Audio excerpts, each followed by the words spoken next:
la waaye soo fa demee siddéem nga fay fekk ak sump ñoom de ceefal donc fii ngay fekk yooyu yëpp te mu fi yàqu. Notre volonté c'est de transformer tout ça ici en Casamance et vous allez voir avec l'agropole yàgg naa wax ni l'une des rares politiques que je trouve pertinente ci régime bi fi nekkoon mooy les agropoles mais pour 80 milliards agropole sud bi ak volem yi mu amoon yépp à Bignona à Oukout ba léegi dafa taxaw demul parce qu'il y avait pas de volonté mais parce que pendant des années on a combattu par les moyens de l'État parce que jàpp nañ ni y a un leader politique qui s'appelle Ousmane Sonko qui est de la Casamance demoon nañu ba bateau bi sax ñëwatul Casamance aéroport bi ñu arrêté ko ça c'est pas de la politique même ton adversaire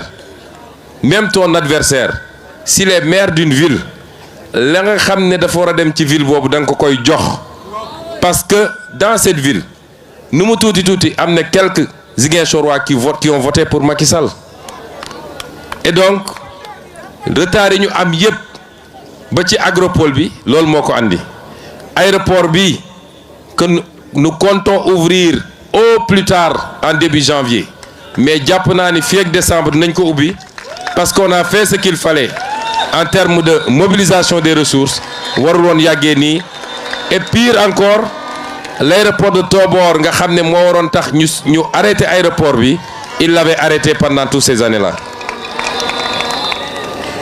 fii am na la filière halieutique parce que on a l'océan ici mais am nañu aussi des fleuves et des bras de fleuves fii dëkku napp la ñun bi ñuy nekk xale fii Amergé Socé-Sall y avait beaucoup d'usines de pêche yooyu yëpp pratiquement arrêté na muy filière bu am solo mais y a la filière touristique capacité bi ñu am fii tourisme balnéaire Cap Skirring waaye aussi Abéné ak Kafountine ñëpp xam nañ ne am nañ capacité bu rëy et aujourd'hui déjà la caisse de dépôt et de consignation nga xam ne ki ko jiite mooy directeur de campagne bi monsieur Fadilou Keita ma bëgg ngeen tàccil ma ko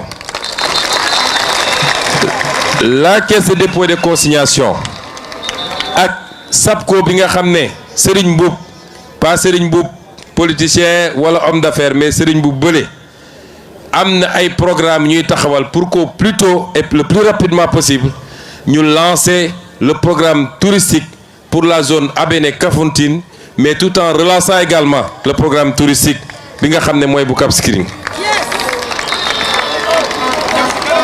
tourisme balnéaire mais écotourisme aussi parce que ku wax Casamance wax nature wax la forêt wax yeneen ak yeneen ak yeneen yooyu yëpp muy ay programme yoo xam ne ñu bëgg a taxawal la ci 5 ans yi lancé ko mais am na loo xam ne ci 10 ans lañ koy def mais sur le plan logistique dinañu yeggali dans quelques semaines ou quelques mois le tronçon bi nga xam ne mooy permettre nga jóge Gambie ba dugg Guinée-Bissau te mu yéexoon trop on va le faire le second pont de Ziguinchor def nañu appel d'offre bi ba ñu ngi ci sélection wu entreprise yu ko war a def ça veut dire quoi depuis Tobor avec fi ñu jaar ci rang-rang bi yëpp on ne touche pas au pont bi fi nekk nii on fait un autre pont qui contourne et qui va entrer par Goumel et qui va créer des infrastructures secondaires j'insiste ci côté bi parce que su ma demee Kolda j'expliquerai li jëm ci côté boobu sur la vallée de l'Anambé sur l'agriculture sur l'élevage ak yu demee noonu les industries extractives yéen ñëpp déggoon nga ñuy wax le zircon de Niafran moi en tant que député je fais partie ñi nga xam ne dañoo bañoon ne dañu bàyyi ñu exploiter zircon bi dans ces conditions parce que la ñu exploiter le zircon à Diogo ça n'a pas servi à Diogo ça n'a pas servi au Sénégal ba ñu boole ko ci dossier yi nga xam ne ñu ngi koy saytu pour mun koo renégocier je ne voulais pas qu'on fasse les mêmes erreurs ici à Niafrang. Mais maintenant qu'on est là, j'ai pu assurer les populations de Bignona, de Niafrang et de toute la zone que zircon bi yalla ko fi def c'est pour être exploité. Le plus important c'est que ça se fasse dans l'intérêt des populations. D'abord, ñu am ci ay infrastructures, am ci du travail, am ci li ñuy wax nuñ ko tuddee sax li nga xam ne si social entreprise yi dañ koy def RSE ñu am ko ci ba mu mat sëkk. C'est comme ça qu'on veut gérer les ressources naturelles. Mais le pétrole aussi bi nga xam ne suñu diggante Guinée-Bissau ñu koy le pétrole du Dom Flor ñu war koo mën a exploiter comme ni ñu commencé exploiter le pétrole de Sangomar mun a am ici des plateformes qui nous permettent à terre de faire beaucoup de choses boobu tam bokk na ci. Troisième point ou quatrième point sur infrastructure yi mooy le port industriel de Nikin, parce que le port de Ziguinchor c'est un port fluvial. Port fluvial la chaque fois nga war a def dragage am na ay bateaux yoo xam ne su eggee benn niveau tirant d'eau mënul dugg Ziguinchor. Mais là-bas après Pointe-Georges, Saint-Georges fi ñuy wax Nikin, on peut avoir là-bas et on va mettre là-bas un deuxième port industriel, parce que ce qu'on veut avec les pôles frontaliers, moi les pôles frontaliers dafa war a doon des points d'éclosion pour pouvoir capter les économies des pays environnants. te loolu port baax na ci. Le cinquième point d'infrastructure mooy le chemin de fer à partir de Tambacounda bu ñu war a andi jusqu'à Ziguinchor, jusqu'à Nikin, pour mun a alimenter également le transport des fruits, le transport de tout ce qu'on produit dans la zone. Lii lenn la ci pôle bi, parce que je vous ai dit que le deuxième aspect du pôle on va le traiter à Kolda. Mais ce que je voudrais dire c'est que lii lépp pour mu am il faut qu'on règle définitivement la question de la paix. Fu amul jàmm munoo fa tabax. Donc quand on est arrivé, notre première préoccupation c'était d'en finir définitivement.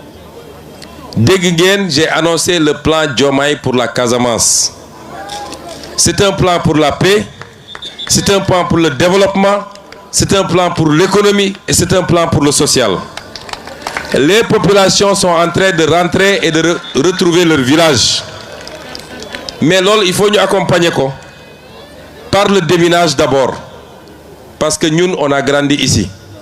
Mais ñu bari ñemeetuñu dugg ci àll bi parce qu'ils ont peur de sauter sur une mine. La paix c'est quelque chose qu'on construit. Mais même boo demee ba am paix, la guerre laisse toujours des séquelles. Mun nga pare ba am jàmm, des années plus tard les gens vont continuer à sauter sur des mines. Nous ne voulons plus que des gens sautent sur des mines.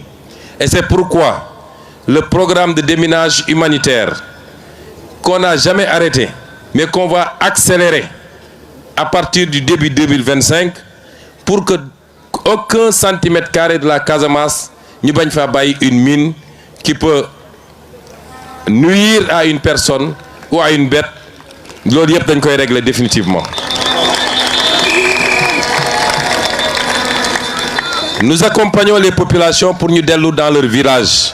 C'est pourquoi pour cette année, dans le plan Diomaye pour le Sénégal, on a déjà débloqué une enveloppe de 15 milliards boo xam ne c'est uniquement pour accompagner, parce qu'il faut reconstruire les écoles, il faut remettre des forages, etc.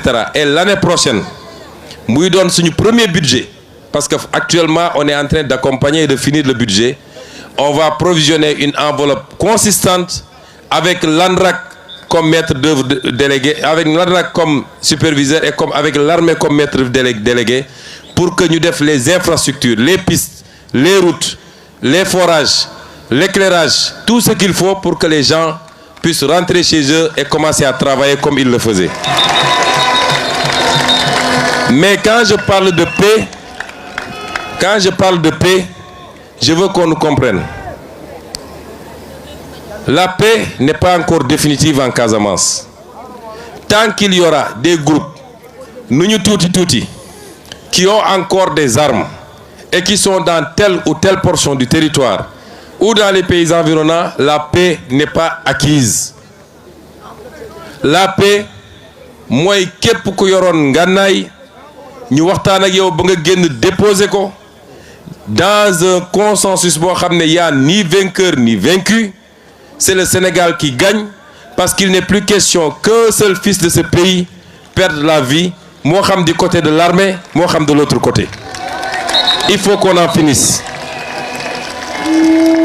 Et c'est pourquoi je rends un vibrant hommage à l'armée nationale du Sénégal qui, pendant des années, a veillé à ce que l'intégrité territoriale soit sauve. Armée boobu soxlaatuñu ko pour ñu jàkkaarloo entre Sénégalais. Nous avons d'autres priorités en matière de sécurité. Xam ngeen insécurité bu am dans toute la sous-région. Aujourd'hui, la priorité, c'est l'est du Sénégal. C'est la Falémé pour que nit yu nekk ci yeneen côté bañ a mun a traverser avec des armes pour venir faire du terrorisme au Sénégal. C'est là où on a besoin de notre armée. Et c'est pourquoi li ma waxoon en 2019 lors de notre meeting de Bignona, j'avais dit si je suis élu, man maay dem fekki ñi ne ci biir àll bi. Parce que c'est mes papas, c'est mes neveux, c'est mes cousins, c'est mes frères. Man maa leen dem fekki jàpp seen loxo génne leen. Nous sommes en train de travailler à ça avec le président Diomaye. Dafa am loo xam ne boo koy liggéey doo ko wax ci kaw. Mais on y travaille. Et la réceptivité est parfaite des deux côtés. Inch'Allah, nous y arriverons pour que cette affaire ne soit qu'un souvenir, tout douloureux soit-il, mais ñu fàtte ko suul ko jublu ci defar Casamance. Mais je voudrais mettre en garde également parce qu'il y a des apprentis politiciens yu jàpp ni ci problème mu Casamance bi la ñu war a defee seen politique. Je veux les mettre en garde. Am nañu taxaw ne am na tel général c'est parce que dafa doon def liggéey bu baax en Casamance moo tax ñu sanctionné ko patati patata.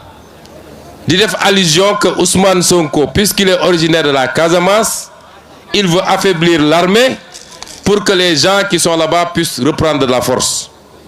Bu dee am nañu fit, on a pris toutes les dispositions. Les questions qui relèvent de la sécurité nationale duñ ko fowee. Bu dee ñoom am nañu fit nañu génnaat ñu wax lu mel noonu ñu xool ndax ils n'iront pas en prison.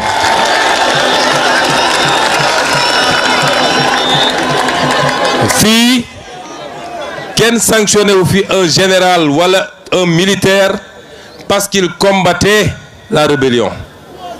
Li tax ñu def la ñu def mu jóge ci armée ñi nga xam ne dañ doon pexe ci élection bi pour que ñuy bañ koo yeggali wala président Bassirou Diomaye Faye bañ a toog loolu rapport bu ñu fekk la fii loolu tax ñu jël matuwaay ñu jël.